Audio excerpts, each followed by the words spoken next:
Depuis l'Antiquité, l'être humain utilise du colorant, des parfums et des arômes pour la nourriture, la décoration ou bien les soins du corps. Au début, ces produits venant surtout de la nature, des plantes et des animaux. Parmi eux, il y a les huiles essentielles qu'on peut extraire avec plusieurs façons.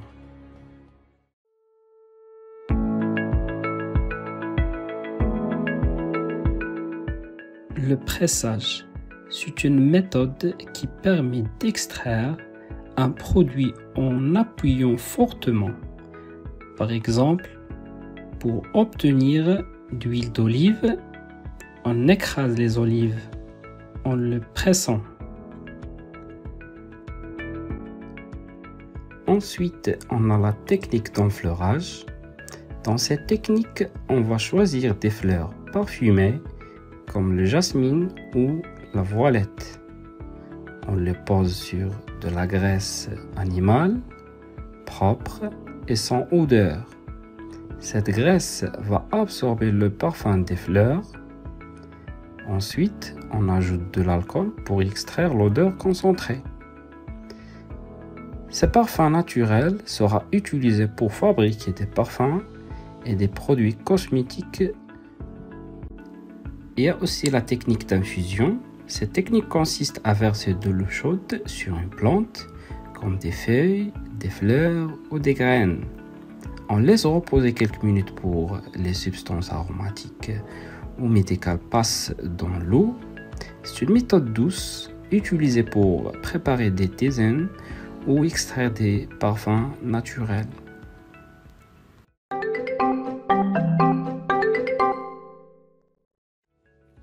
Dans la suite de la vidéo, nous allons découvrir ensemble une technique passionnante qu'on appelle hydrodistillation. Vous allez voir, c'est une méthode très utile pour extraire l'huile essentielle des plantes. Avec un simple montage de laboratoire, on va transformer de lavande ou de menthe en parfum naturel. Pour commencer, observons de plus près le matériel de laboratoire que nous allons utiliser dans cette expérience.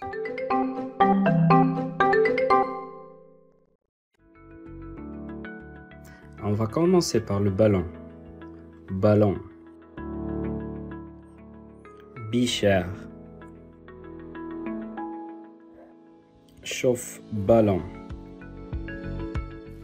Éprouvette graduée. Thermomètre.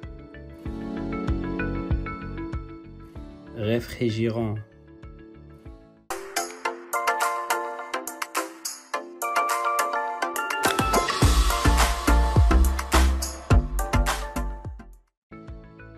Jusqu'à maintenant, on a découvert le matériel utilisé dans la technique de hydrodistillation. On va essayer de présenter le principe de cette technique. L'hydrodistillation est une méthode d'extraction dont le rôle est d'entraîner les composantes volatiles présentes dans les produits naturels grâce à la vapeur. Pour mieux comprendre cette technique, nous allons observer les différentes étapes de procédé, depuis la préparation du mélange jusqu'à la récupération de l'huile essentielle.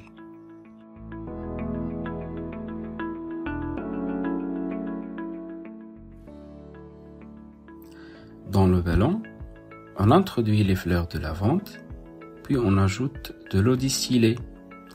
On ajoute également quelques morceaux de pierre ponce pour réguler l'ébullition. On ouvre le robinet pour faire circuler l'eau froide dans le réfrigérant en partant du bas vers le haut. Ce sens de circulation permet un refroidissement progressif et efficace de la vapeur. C'est aussi une astuce simple pour limiter le gaspillage d'eau.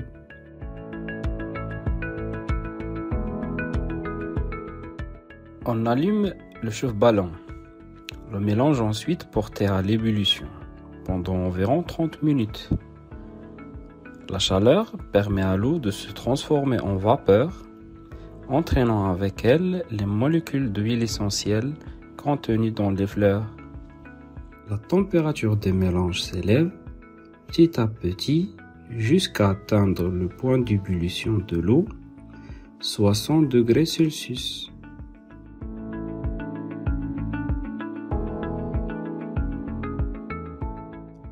La vapeur s'engage maintenant dans le réfrigérant. Elle se refroidit. Elle change alors l'état. Elle passe de l'état gazeux à l'état liquide sous forme de gouttelettes. Ce phénomène s'appelle la condensation.